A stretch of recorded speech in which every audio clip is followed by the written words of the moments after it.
wabarakatuh. Waalaikumsalam warahmatullahi wabarakatuh. Gimana kabarnya, sehat? Alhamdulillah sehat, Bu. Sudah pada sarapan kan tadi pagi? Alhamdulillah sudah, Bu. Siapa yang belum sarapan? Saya, Bu. Kenapa? Mama masak, Bu. Kasihan kali.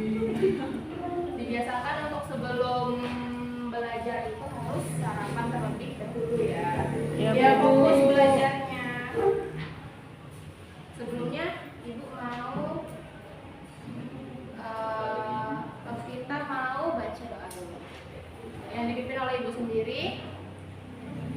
Baik, doa belajar dimulai.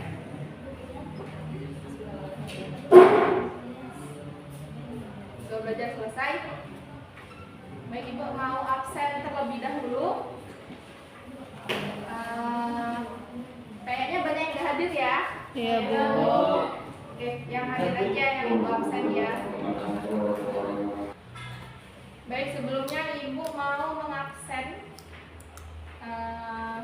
yang hadir pada hari ini. Baik, Yang Bu. pertama, Shania, Hadir, Bu. Agnes,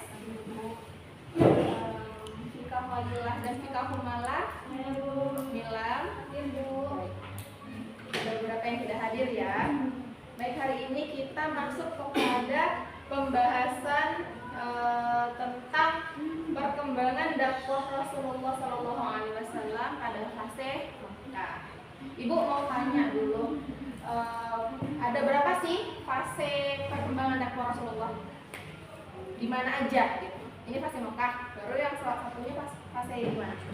Madinah. Nah, baik, hari ini kita pembahasannya pada fase Mekah. Bisa dibaca latar belakang dakwah Rasulullah. Yang pertama, coba baca Milam. Latar belakangnya apa? Jadi, Bu, latar belakang dakwah Rasulullah SAW itu yang pertama, turunnya wahyu pertama pada saat usia Rasulullah mendekati 40 tahun di Gua Hira, dan terdapat di dalam Quran surah Al-Alaq ayat 1 sampai 5. Dan yang kedua, turunnya wahyu kedua yaitu Quran surah Al-Mudaththir ayat 1 sampai 5. Baik. Bisa dibaca ya semua. Latar belakangnya dakwah Rasulullah itu terjadi pada ketika wahyu pertama turun, yaitu yang sama-sama sudah kita ketahui, wahyu pertama yang turun oleh kepada Rasulullah adalah Quran surah Al-Alaq ayat 1 sampai 5. Dan setelah itu, di sini Ibu tidak terlalu menjelaskan, tapi Ibu mau menjelaskan pada saat wahyu pertama itu turun, di situ ada sedikit waktu yang wahyunya itu berhenti sebentar seperti itu. Jadi tidak langsung turun wahyu kedua. Wahyu itu mengalami masa vakum tapi cuma beberapa hari aja. Kemudian turunlah wahyu kedua yaitu Quran surah Al-Mudaththir ayat 1 sampai 5. Baik, di sampingnya fase Mekah yaitu berlangsung selama kurang lebih 13 tahun. Fase Mekah terbagi menjadi 3 tahapan. Yang pertama, tahapan dakwah Siriyah. Apa itu dakwah Siriyah? Sembunyi-sembunyi, Dakwah secara sembunyi-sembunyi. Yang kedua, tahapan dakwah secara jahriyah atau terang-terangan. Yang ketiga, tahapan dakwah di luar Mekah serta penyebarannya pada penghujung tahun 10 kenabian. Baik, Ibu lanjut. Di sini pengertian dakwah Siriyah atau sembunyi-sembunyi. Dakwah Siriyah atau sembunyi-sembunyi berlangsung selama kurang lebih 3 tahun. Dan pada dakwah yang pertama ini lahirlah angkatan-angkatan pertama yang masuk ke dalam memeluk agama Islam yang disebut juga dengan apa? Orang-orang pertama yang memeluk Islam itu disebut juga dengan apa? As-sabiqul awal. As-sabiqul Awal. al-awwalun. Baik, lanjut kepada dakwah jahriyah atau secara terang-terangan. Berlangsung pada permulaan tahun ke-4 hingga Rasulullah hijrah Ke Madinah. Di sini masuk setelah pengertian dakwah secara sembunyi-sembunyi dan terang-terangan masuk kepada strateginya Rasulullah ketika dakwah di Mekah. Coba bisa dibaca semuanya, diteliti, dibaca masing-masing. Nanti ibu mau bertanya kepada kalian tentang apa yang maksudnya dari poin ini. Bisa dibaca terlebih dahulu. Ibu kasih waktu 1 menit untuk membaca.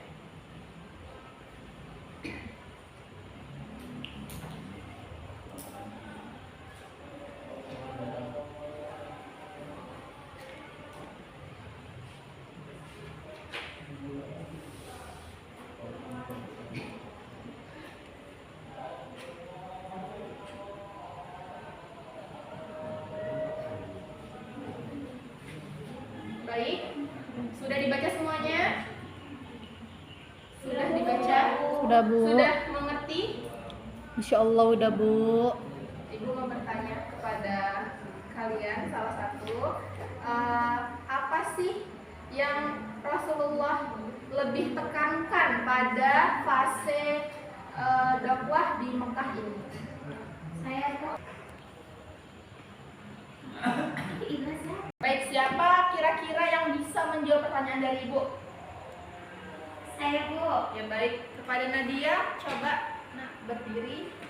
Apa jawabannya? Ketika Rasulullah dakwah di Mekah, Rasulullah lebih menekankan tentang pengenalan keesaan Tuhan Bu. Baik.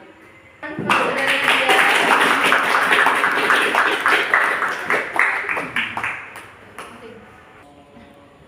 Baik, Masya Allah ya, kepada teman kita tadi, saudari Nadia tadi bisa menjawab pertanyaan dari Ibu, yaitu penekanan yang dilakukan oleh Rasulullah pada saat dakwah ke Mekah, yaitu memfokuskan pada pengenalan tentang keesaan Tuhan. Karena masyarakat Mekah pada saat itu lebih memiliki kesetiaan terhadap para leluhurnya, terutama dalam penyembahan berhala.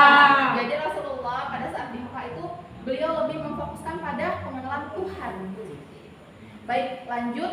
Di sini Ibu menjelaskan tentang kegiatan dakwah Rasulullah di Mekah. Nah, pada slide selanjutnya ini Bapak menjelaskan tentang macam-macam metode, sebenarnya bukan metode, macam-macam penentangan yang dilakukan oleh kaum kafir Quraisy untuk menentang dakwahnya Rasulullah.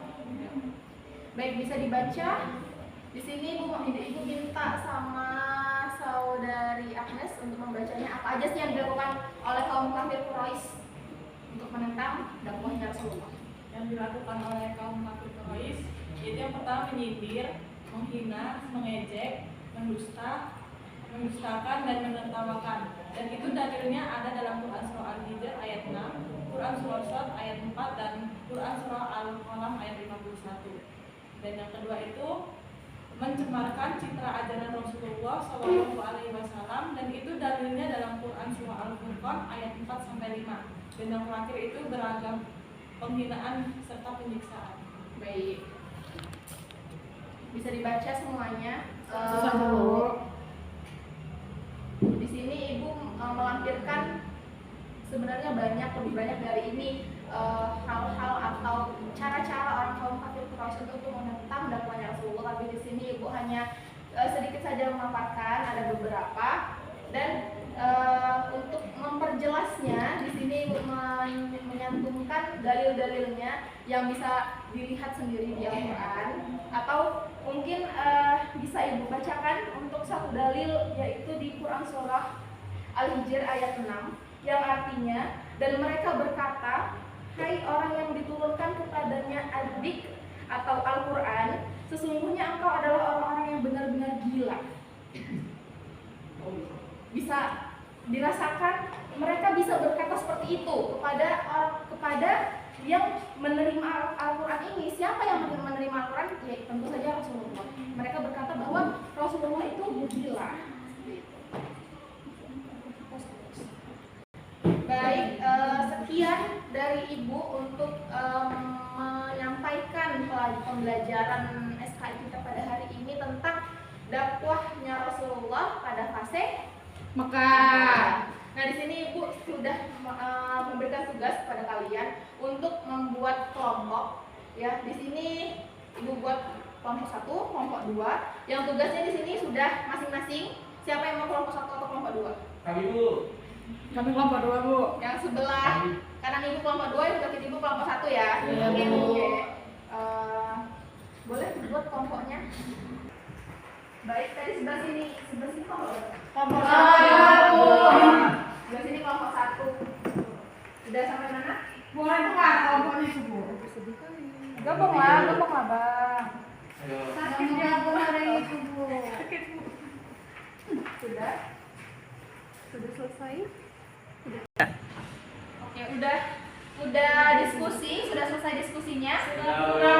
Baik, Ibu minta kepada kelompok 1 dulu ya, yang di sebelah kiri Ibu, untuk menjelaskan apa itu dakwah dan juga membacakan Quran surah Al-Alaq ayat 1 sampai 5 sebagai apa tadi? Latar belakang turunnya wahyu. Bukan latar belakang kawan latar belakang dakwahnya Rasulullah. Baik, siapa yang mau maju untuk menjelaskan apa itu dakwah? Saya, Bu. Saudari Nilam. Baik, dipersilahkan. Kedua, Bu. Berdua. Baik, kami dari kelompok 1 ingin mempresentasikan yaitu tentang apa itu dakwah dan membaca Quran surah Al-Alaq ayat 1 sampai 5. Baik, dakwah itu adalah suatu kegiatan di mana untuk mengajak pada kebaikan. Dan pada fasenya Rasulullah SAW di Mekah, itu dakwah terbagi menjadi 2, yaitu dakwah secara terang-terangan dan secara sembunyi-sembunyi. Baik, terima kasih.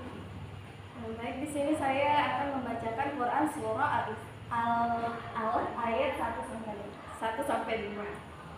A'udzu billahi minasy syaithanir rajim. Bismillahirrahmanirrahim. Iqra' bismi rabbikal ladzi khalaq. Khalaqal insana min 'alaq. Iqra' wa rabbukal akram. Alladzi 'allama bil qalam. 'Allamal insana ma lam ya'lam. Shadaqallahul 'azim. Boleh beri tepuk tangannya kepada kelompok 1 yang telah menjawab pertanyaan, menjawab tugas diskusi kelompoknya. Kepada saudari Agnes dan saudari Nilam, boleh saya persilakan. Terima kasih, Bu. Sudah jelas? Sudah mengerti nggak apa itu dakwah?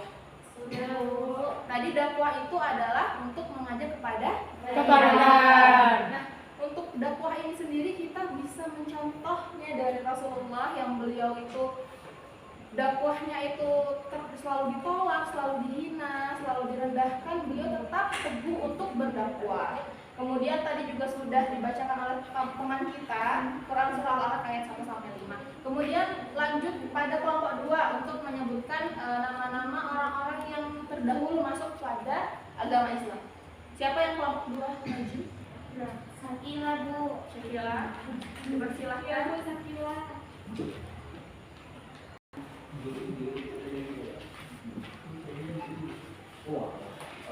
Baik, saya dari perwakilan kelompok 2. Saya akan menyebutkan nama-nama dari as-sabiqun al-awwalun, yaitu Sayyidina Khadijah binti Khuwailid. Sayyidah Khadijah binti Khuwailid. Yang kedua Zaid bin Harisah. Yang ketiga Ali bin Abi Thalib dan Abu Bakar As-Siddiq. Baik, terima kasih kepada saudari Shania. Boleh beri tepuk tangannya. Baik, saya persilakan duduk kepada saudari Syakila. Terima kasih. Baik, sekian materi yang bisa Ibu sampaikan pada hari ini. Ibu harap semuanya sudah paham, atau kalau belum paham boleh dibaca-baca lagi bukunya tentang penjelasan yang Ibu paparkan tadi. Sebelum Ibu tutup, marilah kita membacakan doa agar pelajaran yang telah Ibu sampaikan dapat masuk ke otak kalian masing-masing. Baik, doa dimulai. Doa selesai. Akhirul kalam. Assalamualaikum warahmatullahi wabarakatuh. Waalaikumsalam.